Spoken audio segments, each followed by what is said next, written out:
দ্বীপ যেহেতু একটা দ্বীপ রাষ্ট্র, দ্বীপের কিছু নিজস্ব, প্রত্যেকটা দ্বীপের আইল্যান্ড নেশনের কিছু আইডেন্টিটি থাকে, সেগুলো নিয়ে তাদের যে সংস্কৃতি গড়ে ওঠে। ভীষণ ফুর্তিবাজ একটা দেশ, সেই অর্থে সে দেশের মানুষরা খুব ফুর্তিবাজ।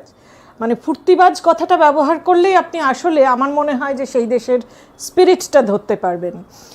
তারা আনন্দে থাকতে পছন্দ করেন, গান বাজনা এবং একটা ভীষণ কমিউনিটি লাইফ তারা যাপন করেন।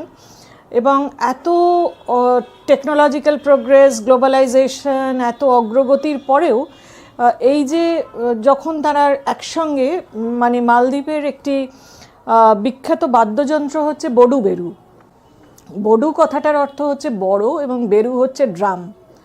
এই বডু বেরু ড্রামটা মনে করা হয় যে আফ্রিকান যে সেটলার্সরা এসেছিলেন তাদের সঙ্গে এই দ্বীপরাষ্ট্রে এসে পৌঁছেছিল।